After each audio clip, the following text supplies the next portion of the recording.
So I think like my take with the whole quarterback controversy and stuff like that is just like, honestly, it doesn't depend on us. At the end of the day, Kyle Shanahan's call. He does whatever he says, the organization will do. John Lynch is just his kind of like enabler that gets stuff done. And, whatever Kyle Shanahan wants, John Lynch will go get it done. Right. So which quarterback in the draft, and I'm talking like particularly like, it could be anyone actually. Which quarterback in the draft do you think Kyle Shanahan will absolutely fall in love with? Just straight up, honest. That's funny. I think a lot of people think it's going to be Mac Jones. Okay. Everyone looks at Mac Jones from Alabama. It's like, man, that's exactly what Kyle wants. He's in the similar kind of offense. He does play action. He throws downfield. I disagree with that. I think he's going to look at Mac Jones and be like, what they do for Mac Jones is what I do for Jimmy. He is a product of his supporting cast and his scheme. And a great offensive line that I don't have. That if I bring in Mac Jones, I just bring in a lesser version of Jimmy Garoppolo, and he's going to be totally dependent on the receivers he has, the offensive line he has, and my game planning, play calling that day. I don't think he looks at Mac Jones as a guy who's going to – I don't think he's going to like him. I keep coming back to the same guy, and people think I'm crazy. He's going to kill it at the Senior Bowl coming up. But look, this guy Kyle Trask. Trask. Oh. Trask. Trash. Kyle Trash. I know everyone hates him, and I don't understand why. I don't hate him. I'm just like, you have said that name. I've said his name 10 trillion times. I know, right? But you asked a question, so let me make a case in 20 seconds. Everyone likes Mac Jones, and they're like, yeah, he doesn't have the strongest arm, but I like him. Kyle, same thing, man. Kyle Trask doesn't have the strongest arm either. He's not the most mobile guy either. But what's the difference between Mac Jones and Kyle Trask? What's the difference between these two guys? Because they're both pocket quarterbacks who have decent arm strength. Kyle didn't have one guy played at Alabama, one guy didn't, man. When Mac Jones goes from Alabama to the 49ers or wherever he goes, his job's going to get so much harder because the disparity between his team and the opponent is going to be way different than what it was at Alabama. It's going to be like even in the NFL or worse. Whereas Alabama, you're an all-star team.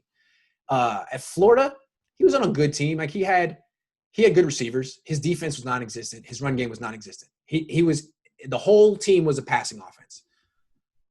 From Kyle's perspective, I see that this quarterback can succeed in the toughest conference under the toughest conditions. No run game. Just drop back and throw. No play action. Just drop back and throw. No disguise. Put him on my team. I give him a run game. I give him Kittle. I give him Debo. All of a sudden, the defense has to honor the pass and the run when Kyle Trask is on the field. His job is actually going to get easier on the 49ers.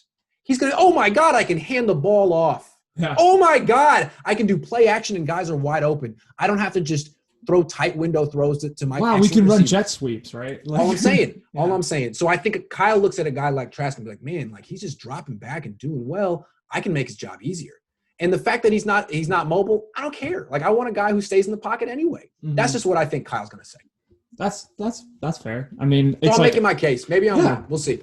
We'll see. I mean, it's more information we get, the more of an educated opinion we're going to get to have, right? Right. So, last couple questions. So, my second to last one is, who was your favorite 49er to cover on this team in 2020? Like, I know it was a, kind of a lost season, 6-10, injuries early, but like, who was the highlight? Like, you think just like in terms of to interact with and just like was a cool athlete?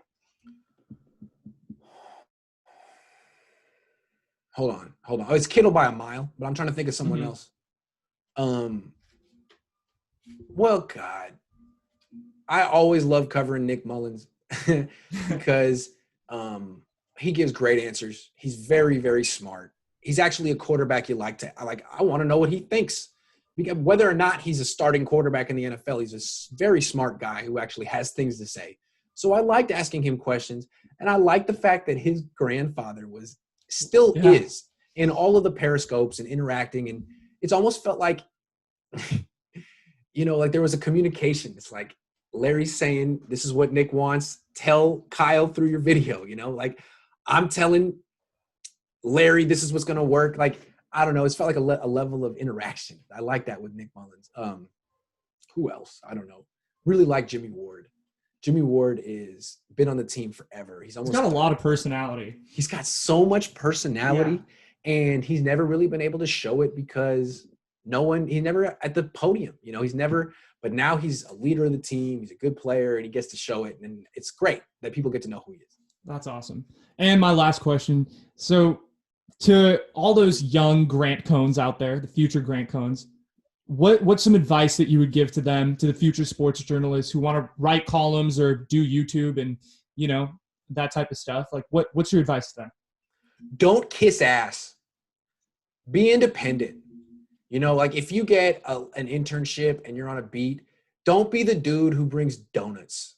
Don't be the dude who's trying to make his way up the totem pole by kissing the next dude's ass. Because there's a lot of dudes like that out there. And what you end up doing is being, you know, like a slave to some newspaper or a slave to the team you cover. You want to be, if you're trying to be like me, and I'm not saying that's the thing to be like, but if you're trying to be like my pops or like me, you're trying to be independent. You're trying to keep it real because you want people to listen to you and be like, this guy's not BSing me. He's not.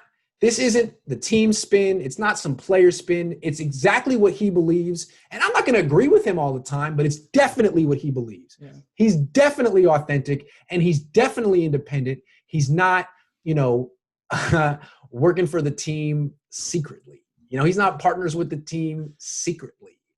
And I think that's, if you can do that, you can make it, you know. People listen to you. Also, I think also do your homework. You know, don't just be satisfied with a surface level understanding of your sport. Everyone wants sources that'll help you break news. Cultivate some sources that'll help you learn the game. Learn some coaches who will talk to you on the phone. Ask them questions. I think if you do that, people will really want to know what you have to say, even if you're wrong sometimes, which I never am.